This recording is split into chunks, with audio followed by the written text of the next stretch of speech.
好了，记得点关注公众号，玩具不停更。今天我们一起来看一下这只万代 SHF 全职猎人啊再版的这只主角小杰。那么 SHF 系列这个全职猎人，去年在发售了这个主角小杰和奇牙之后啊，那么今年直接就光速再版了。立马就再版了啊，那也是价格就直接下来了。小杰的话，直接就可以2战以内拿下啊。那么我们今天就来看一下这个再版的素质如何。然后因为后续啊最喜欢的西索啊，今年要出来以后，里面会附带小杰的这个面雕啊这些，所以说就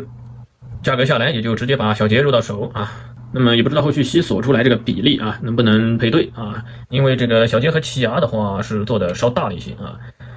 雷欧利配着的话就会显得比较小啊，西索的话我估计也是比例会小了一些啊，因为的话目前到手第一反应啊，看上去的话这个比例如果是这个比例的话啊，那么我们可以看到啊，如果说西索啊只做的和这个版本一样高啊，那么肯定这个比例是就不对的啊，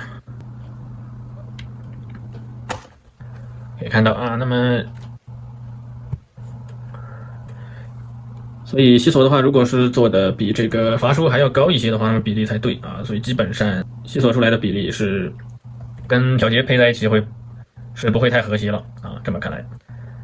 啊，那么但是这个全职猎人系列对于这个小杰和奇牙的比例稍微大一些的话，对于单就他们2只而言，拿在手上整一个把玩手感还有这个舒适度啊，那么也就会比较好一些。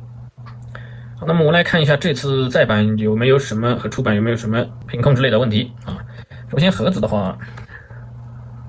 还是同样的啊，这个代理版是越南产啊，兴隆授权啊，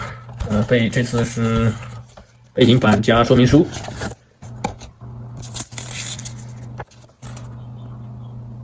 OK， 那么。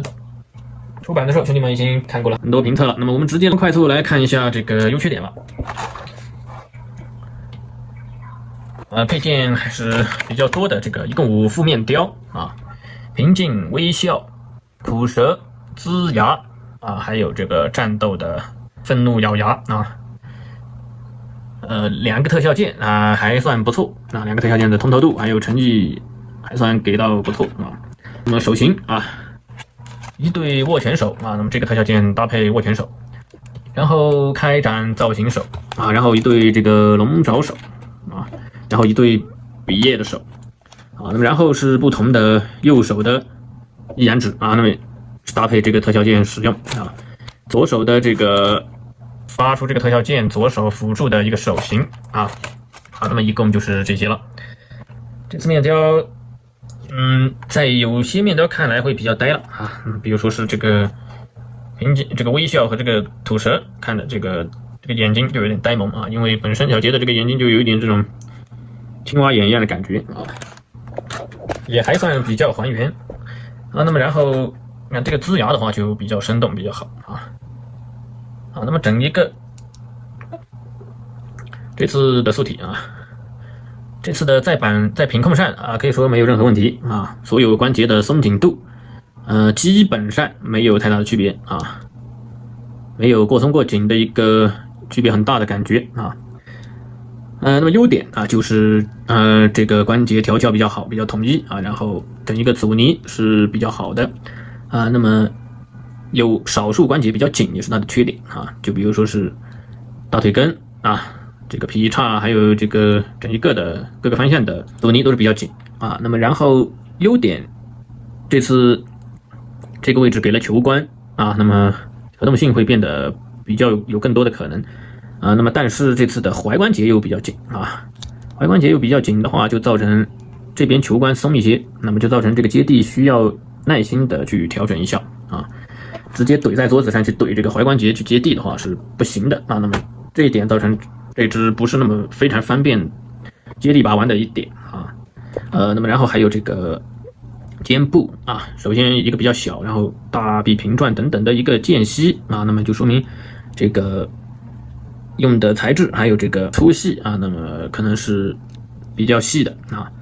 所以玩这只的话，肩部和大臂平转关节的时候要非常小心一些啊。那么我这只左边可以看到间隙是比较大的，也就是说是。可能稍有中奖，稍有一定的小程度的变形啊，这里面的砖啊，那么右边的话就比较好啊，可以看到啊，一转就能看出来啊。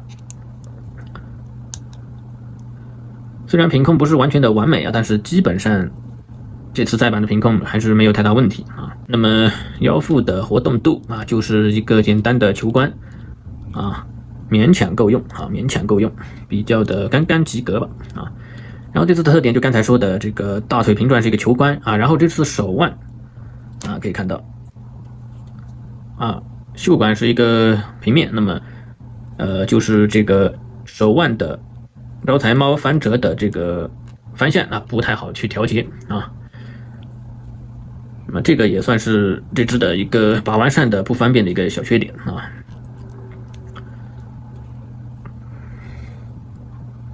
然后这只没有小腿平转，那么没有小腿平转也行啊，因为鞋的方向啊和小腿的方向啊保持了一致啊。然后上面是一个活动度比较大的一个球关的话啊，那么基本上没有问题啊。就是这个踝关节可以看到非常大的而紧的一个球关，所以导致上面比较松，踝关节比较紧，接地把玩的时候，刚才说的确实是不太方便啊，不太方便，需要专门去调节啊，特别是接地的一个位置啊，才能比较平稳的啊接地。那么这只的大小啊非常适合把玩，比较小，但是又不算很小，又不像这个童年角色，包括这个龙珠大魔等等的一个那么小的一个体型，这个基本上身高来到一个。算上头发尖尖，差不多也是快到差不多14厘米的一个高度啊。然后整一个关节手感没有什么问题，所以也是比较适合在手上经常的把玩的啊。那么这次的再版，如果是喜欢《全职猎人》这部动漫，然后后续也会收入系列角色的兄弟们啊，那么这次再版无疑是入手的最好时机了。OK， 那么这期到这里，点关注公众，好玩举不停更，下期再见。